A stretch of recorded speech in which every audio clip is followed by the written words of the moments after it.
Olá, eu sou a Raquel Millennial Kik, nutricionista, e hoje nós vamos conversar sobre os caminhos para uma alimentação saudável para a pessoa idosa. O processo do envelhecimento cursa com muitas alterações, tanto físicas quanto psicossociais, que afetam diretamente o nosso estado nutricional. Entre as alterações físicas, por exemplo, nós podemos citar as alterações de composição corporal, com o aumento do tecido adiposo e também diminuição da massa magra, que é conhecida como a sarcopenia nesse processo do envelhecimento, que é um distúrbio músculo-esquelético que cursa com diminuição de força e funcionalidade no idoso. E todos nós queremos evitar ao máximo essa situação. Outra situação que é bastante comum é a questão da depressão, do isolamento social e do luto, que estão entre as alterações psicossociais mais comuns e que também podem afetar o estado nutricional do idoso. Além disso, pode ocorrer diminuição da absorção de algumas vitaminas, por exemplo, como a vitamina B12, que é muito importante no processo do envelhecimento. Então, precisamos estar atentos, pois essas alterações se tornam um desafio para o profissional da saúde que trabalha com a pessoa idosa. Nas últimas décadas, no nosso país, temos observado uma transição epidemiológica com o predomínio das doenças crônicas não transmissíveis, que representam, então, um dos maiores desafios para a saúde pública. As doenças crônicas não transmissíveis são as campeãs da mortalidade no mundo e também no Brasil, sendo principalmente representadas pelas doenças cardiovasculares com 28%. Em relação ao perfil nutricional da pessoa idosa, nós temos observado nos últimos anos um aumento da curva do índice de massa corporal da pessoa idosa e, ao mesmo tempo, uma diminuição da curva de prevalência tanto do baixo peso quanto do peso adequado. Essas mudanças de transição nutricional e epidemiológica que estão ocorrendo enfatizam a importância da alimentação adequada na promoção da saúde e na prevenção das doenças crônicas não transmissíveis. Então, a alimentação saudável da pessoa idosa é um tema que deve fazer parte das orientações que são dadas pelos profissionais da saúde, tanto ao idoso quanto à sua família e cuidadores. Então, atividades como essa de hoje, por exemplo, são muito ricas e importantes para que ocorram as trocas e o fortalecimento dos profissionais em relação a esse tema. A caderneta de saúde da pessoa idosa é um instrumento de acompanhamento das condições de saúde, tanto sociais quanto familiares, da pessoa idosa. Ela permite a identificação das necessidades de saúde, também incluindo indicadores nutricionais. Entre os indicadores nutricionais, por exemplo, na página 16 da caderneta, nós podemos verificar os indicadores antropométricos, que são representados por aqueles que são mais comumente utilizados na prática, que são o peso, a altura, o índice de massa corporal, que é a divisão do peso pela altura ao quadrado, que é uma medida que não nos dá a composição nutricional da pessoa idosa, mas é um bom parâmetro para o rastreio populacional em relação ao estado nutricional. E também temos o perímetro da panturrilha, que é uma das medidas mais comumente utilizadas na pessoa idosa, que serve para verificar a reserva muscular. O perímetro da panturrilha, então, possui um gráfico aqui na caderneta, que nós podemos, a partir da medida da circunferência, no ponto de maior circunferência da panturrilha, com uma fita métrica inelástica, verificar em centímetros e anotar. Medidas abaixo de 31 centímetros, elas são indicativas de redução da massa muscular, que é relacionada à sarcopenia, e estão associadas a maior risco de quedas, diminuição da força muscular, dependência funcional. Então, nós marcamos ali no gráfico, se for abaixo de 31 centímetros, está indicada a ação na cor vermelha, para tomarmos uma iniciativa em relação a isso. De 31 a 34 centímetros é a cor amarela, então requer uma atenção nesse idoso. E acima de 35 centímetros, na cor verde, então nós temos o acompanhamento de rotina que pode ser feito. Em relação ao registro do peso, nós temos ali na página 17 da caderneta, então, um campo para cada data, para podermos anotar o peso da pessoa idosa e também para a gente poder fazer o controle ponderal. A perda de peso, por exemplo, não intencional, que é aquela que não acontece por decisão própria da pessoa, que é involuntária, ela apresenta um risco nutricional. E caso ocorra, as causas precisam ser investigadas. Então, a caderneta possui um campo específico para anotarmos em relação à ocorrência dessa perda de peso involuntária. Pergunta ali, se você apresentou perda de peso não intencional de no mínimo 4,5 quilos ou de 5% do peso corporal no ano anterior, então no último ano. E assim nós vamos anotando sim ou não e podemos ir acompanhando. Na página 18 da caderneta, nós temos a classificação do índice de massa corporal da pessoa idosa, de acordo com o Lipschitz, que é o que o Ministério da Saúde então preconiza, com valores de 22 a 27 quilos por metro quadrado sendo considerados como adequados. Abaixo de 22 é considerado baixo peso e acima de 27 sobrepeso. Na página 26 da caderneta, nós também temos algumas perguntas muito importantes que são relacionadas aos hábitos de vida e especificamente em relação à alimentação da pessoa idosa. Todos os profissionais da saúde podem fazer essas perguntas como uma forma de triar aqueles idosos que podem se apresentar em estado de vulnerabilidade em relação aos seus hábitos alimentares. Então, pergunta, você faz pelo menos 3 refeições por dia? Você come frutas, legumes e verduras em suas refeições ao longo do dia?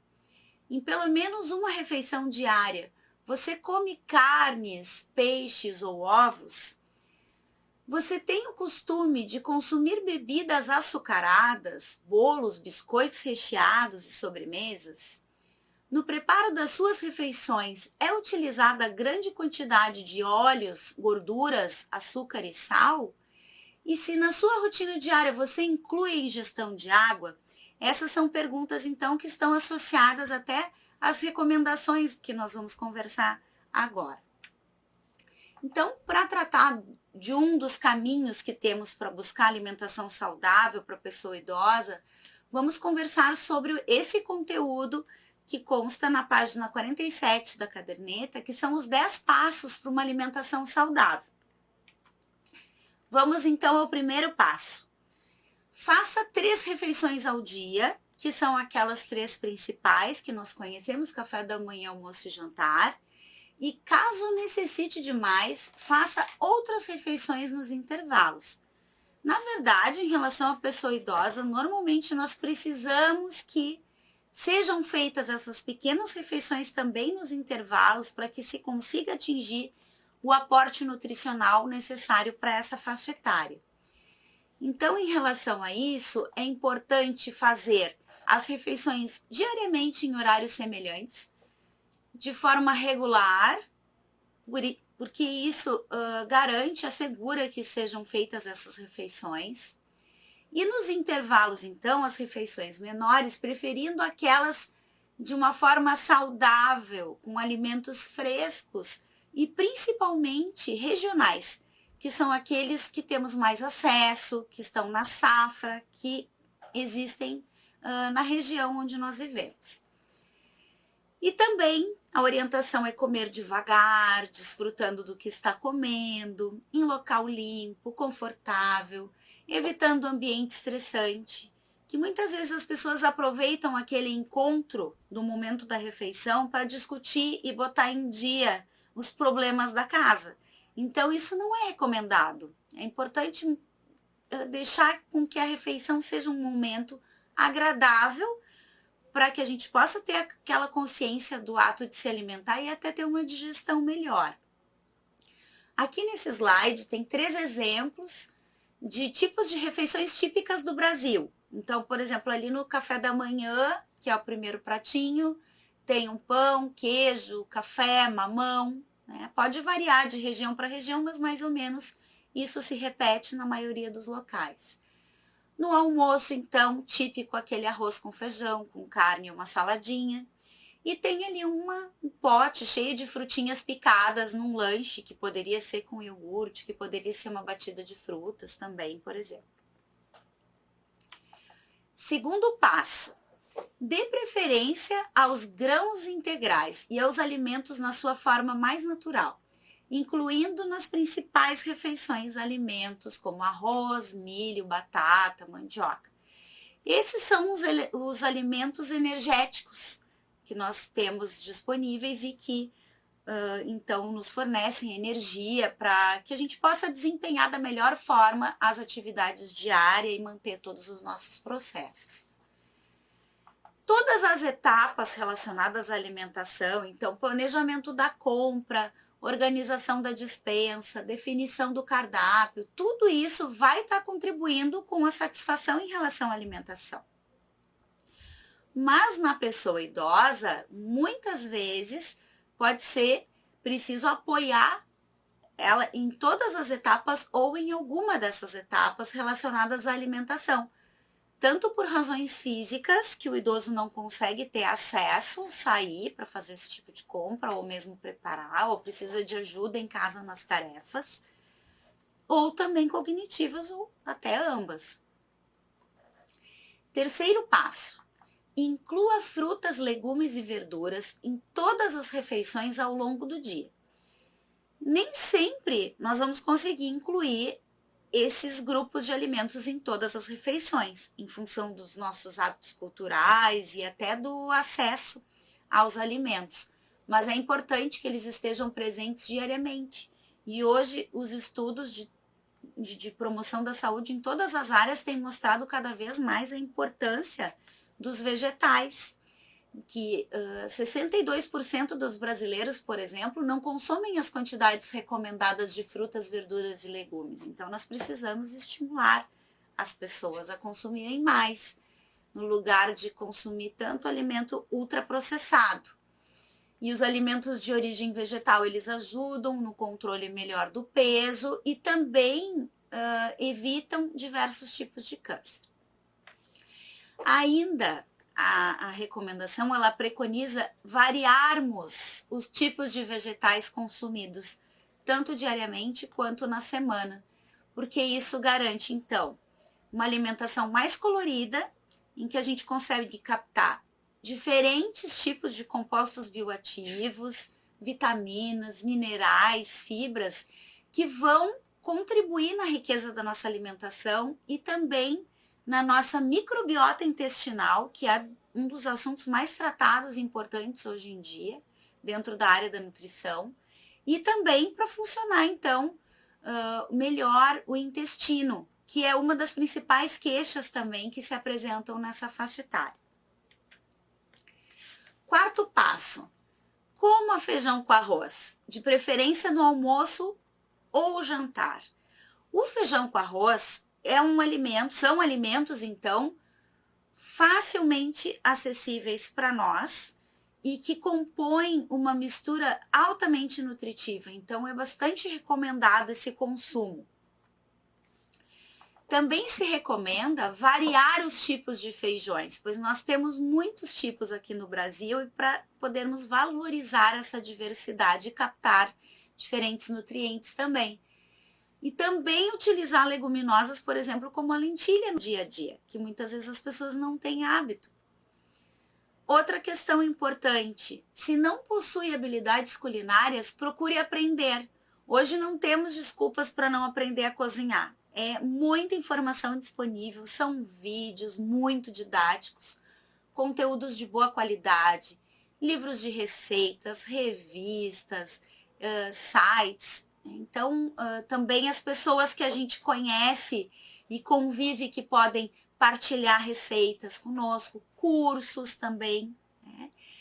E, neste caso, muitas pessoas idosas possuem habilidades culinárias, mas elas acabam diminuindo, né, a participação na elaboração dos pratos e muitas vezes também se perdem com o tempo essas receitas. E por isso elas devem ser partilhadas com os mais jovens, para que isso se perpetue, criando livros de receitas de família, registros e tendo a valorização dessa habilidade. Porque também a participação no preparo das refeições, ela possibilita um maior envolvimento com a alimentação, uma maior valorização. Quinto passo, lembre-se de incluir carnes, aves, peixes, ovos e leite derivados em pelo menos uma refeição durante o dia. Também, retirar a gordura aparente das carnes, a pele das aves antes do preparo, torne esses alimentos mais saudáveis. Eu até diria que não só em uma refeição do dia. Para garantir o aporte necessário para o envelhecimento, minimizando as perdas de massa muscular, é importante incluirmos em mais de uma refeição ao longo do dia, sempre que possível. Então, é fundamental consumir essas fontes proteicas ao longo do dia para prevenir a sarcopenia, que eu mencionei no início da aula. O leite e derivados, então, como todos sabemos, são ricos em cálcio, importantes para o fortalecimento ósseo, então devem ser consumidos por aqueles que têm condições, que têm tolerância a esses alimentos. E se houver dificuldade de mastigação, que muitas vezes ocorre entre a pessoa idosa, entre os idosos, eles devem ser modificados em relação à sua consistência, picando, desfiando, moendo, liquidificando, sempre a fim de garantir a ingestão daquela fonte proteica, nunca eliminando por causa deste motivo, porque isso torna a dieta muito pobre em proteína.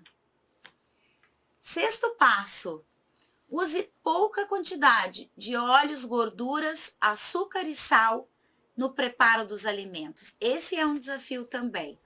Evitar o uso do açúcar e do sal em excesso, preferindo então, no caso do sal, mais o tempero a partir de alho, cebola e ervas, que temos também uma variação bem interessante aqui no Brasil e com muitos benefícios nutricionais, e também optando por receitas pobres ou sem açúcar. Com o envelhecimento, ocorre a hiposmia, que é uma diminuição do olfato, e também a digeusia, que é a diminuição do paladar. Então, isso muitas vezes faz com que a pessoa idosa busque adicionar mais ainda o sal e o açúcar na sua alimentação. Às vezes, quem convive com o idoso e não tem essa consciência em relação a essas mudanças, acha que pode ser birra, teimosia, né, que a pessoa precise ser criticada em relação a isso, mas na verdade ela precisa de apoio para entender o que pode estar acontecendo e até em relação ao manejo de como contornar esse excesso que é incluído na alimentação para ela não se prejudicar. Vamos ao sétimo passo, muito importante. Beba água, mesmo sem sentir sede, de preferência nos intervalos entre as refeições. A pessoa idosa tem um potencial risco de desidratação. E com o envelhecimento também pode ocorrer a diminuição da sensação de sede. Por isso é importante estarmos atentos que a água é fundamental para o funcionamento geral do organismo, mas também para o funcionamento intestinal. Assim como o consumo de fibras e vegetais e grãos integrais é importante para o intestino, a água é da mesma forma. Podemos utilizar não somente a água pura, mas também a água com gás, a água saborizada, aromatizada, mas não é recomendado substituir a água por bebidas açucaradas, refrigerantes, sucos industrializados, porque isso, em vez de conferir um benefício, vai até interferir de forma negativa.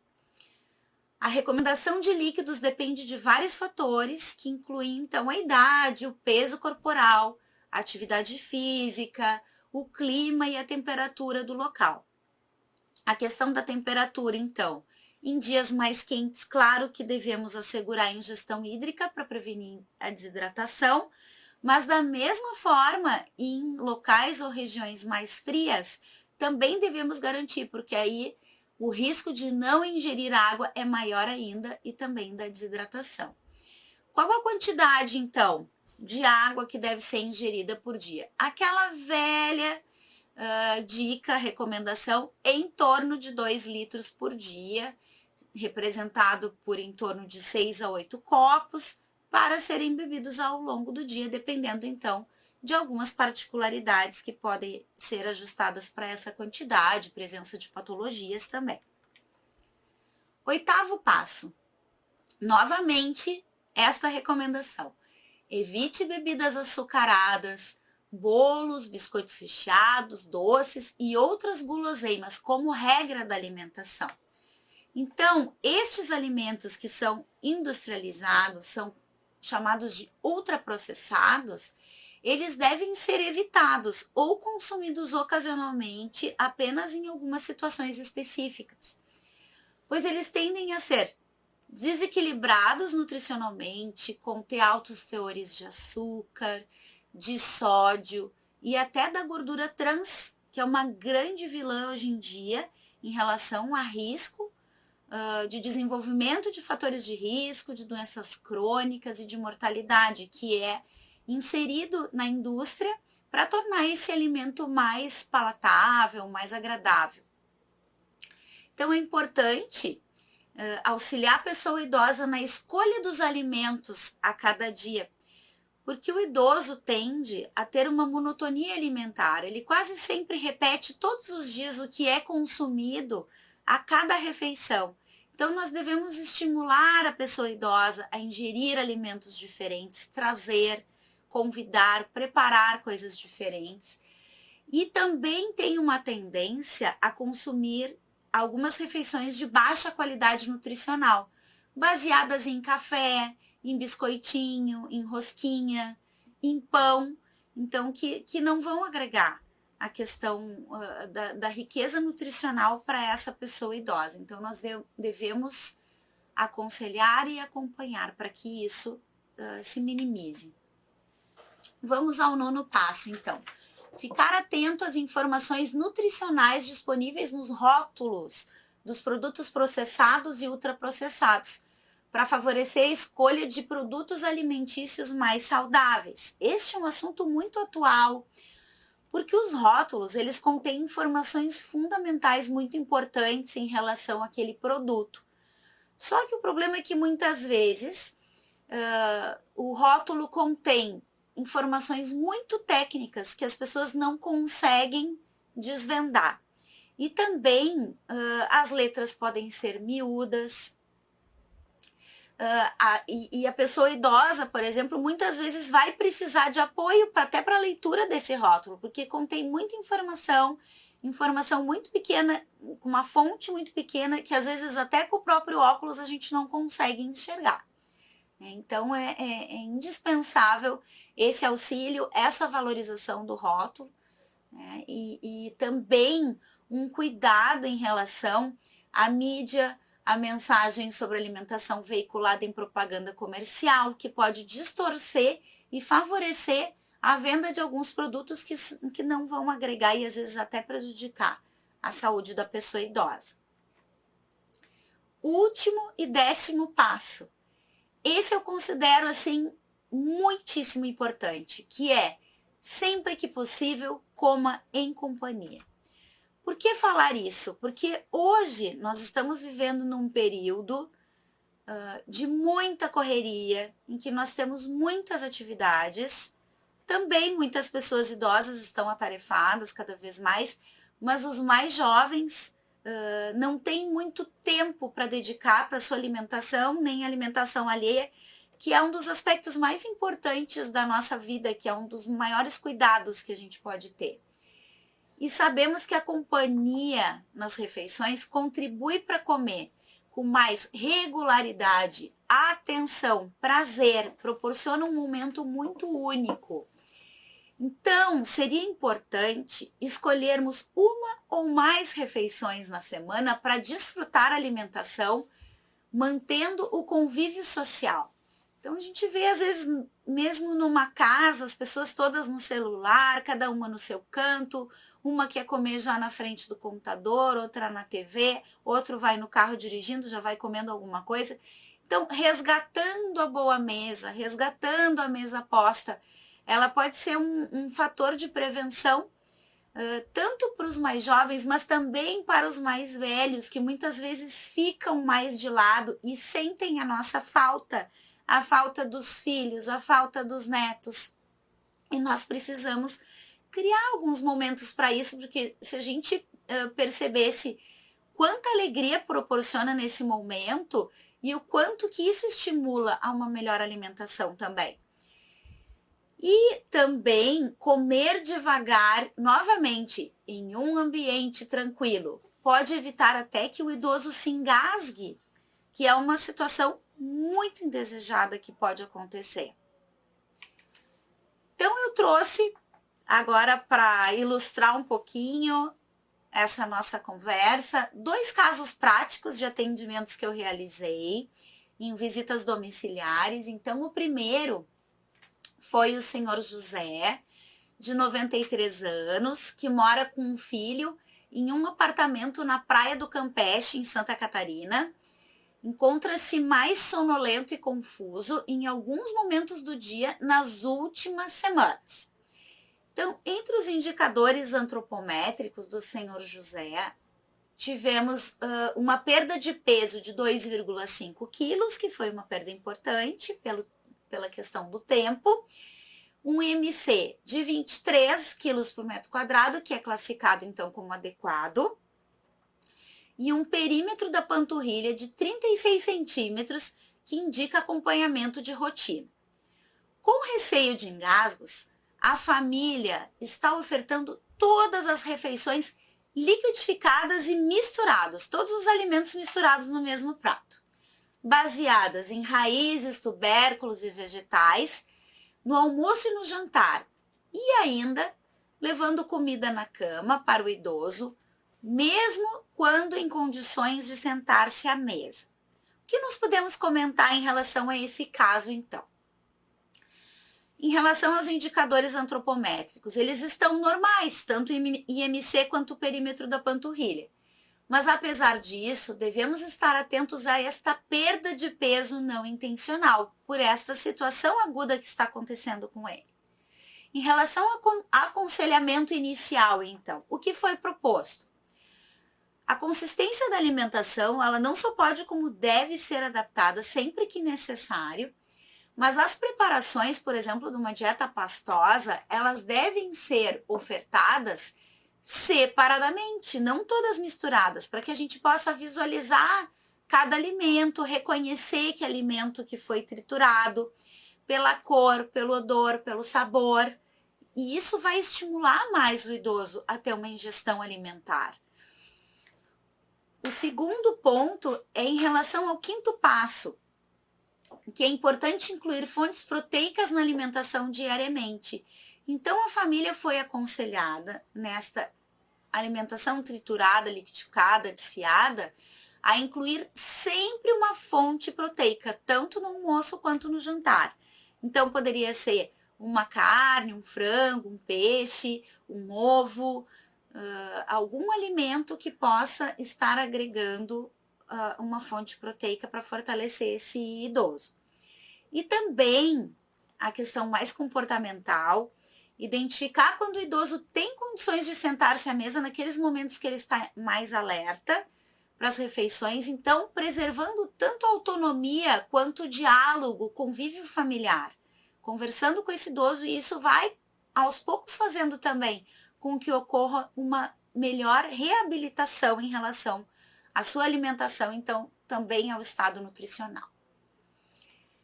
Caso prático 2, senhora Maria, 87 anos, viúva, mora com uma filha, um neto adulto em uma casa num bairro de Florianópolis, Santa Catarina. Apresenta depressão, diabetes e dificuldade para deambular. Nos indicadores antropométricos, ela teve um aumento de 2,5 quilos nos últimos meses, um IMC de 32 quilos por metro quadrado, então ela é classificada como excesso de peso, e um perímetro da panturrilha de 43 centímetros, que indica um acompanhamento normal de rotina, porque esse parâmetro está avaliando mais a questão da depressão. Ela refere dificuldade para mastigação por desajuste da prótese dentária, o que limita a ingestão de carnes e vegetais, que são alimentos mais duros. A filha refere que a funcionária que cozinha na casa delas utiliza muito óleo e também manteiga nas preparações culinárias, então que ela utiliza no mínimo 3 garrafas de litro de óleo por mês para preparar as refeições. Então, o que podemos comentar sobre este caso? Apesar dela apresentar excesso de peso, devemos preconizar uma alimentação nutricionalmente equilibrada, não simplesmente como a maioria das pessoas fazem, que vão cortando os alimentos a fim de perder peso. Isso não deve ser feito com a pessoa idosa, porque ela, neste caso, é uma potencial obesa sarcopênica. Quando as pessoas estão obesas, nós tendemos a olhar para elas com o olhar de achar que elas estão saudáveis, bem nutridas, bem coradas, e na verdade, em relação à composição nutricional, é bem ao contrário. Elas estão depletadas em relação à massa muscular, portanto, com uma necessidade nutricional importante. Então, em relação ao aconselhamento, fazer avaliação odontológica é fundamental para garantir uma melhor ingestão alimentar nessa fase da vida. Muitas vezes, culturalmente, nós deixamos a pessoa idosa com uma menor assistência odontológica, como se isso fizesse parte do envelhecimento natural e pudesse ficar por isso mesmo, mas na verdade é pela boca que a gente começa a se alimentar, e isso precisa estar bem preservado para termos um bom estado nutricional.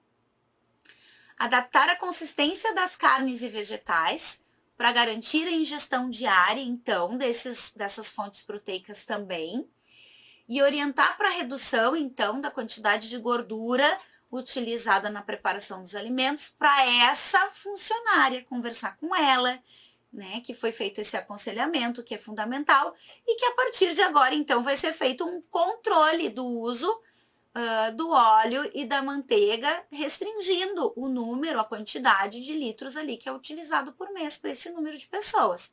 Isso é fundamental e todos vão se beneficiar. Então, aqui eu apresento as referências que foram utilizadas para montagem dessa aula. Deixo como leitura complementar este guia alimentar para a população brasileira, que eu penso que todos os profissionais da saúde e a população também devem conhecer, porque para mim, assim, é uma bíblia. A gente está sempre utilizando, consultando, mostrando também para as pessoas, para os clientes, para os pacientes, determinadas partes que fazem mais sentido para ele naquele momento, e que pode ser acessado através da internet. É um material premiado internacionalmente, reconhecido, fundamental, então, para os profissionais da saúde e serve para todos os brasileiros. E quero também fazer aqui uma divulgação de uma live no Instagram, que vai acontecer sobre o guia alimentar, agora quarta-feira, dia 4 de dezembro, às 19 horas, no Instagram do Desrotulando App, então, que é um aplicativo super importante que está linkado ali ao guia alimentar e vamos falar ali de coisas que são novidades em relação tanto ao aplicativo e a aplicabilidade do guia alimentar também. Então, penso como imperdível para os profissionais da saúde. Então, o que a gente pode tirar, né, dessa conversa de hoje? Que nós, como profissionais da saúde, juntamente com os nutricionistas, devemos formar essa rede de identificação dos idosos que precisam de aconselhamento, que no dia a dia podem ser beneficiados quanto a estas orientações que são muito importantes para a saúde de forma global. Então, gostaria de agradecer pela participação aqui no programa e me coloco à disposição porque o tema da pessoa idosa, ele é tão amplo e hoje nós falamos em relação à promoção da saúde, mas existem diversas situações especiais também que podem ser abordadas do ponto de vista nutricional para o tratamento também da pessoa idosa.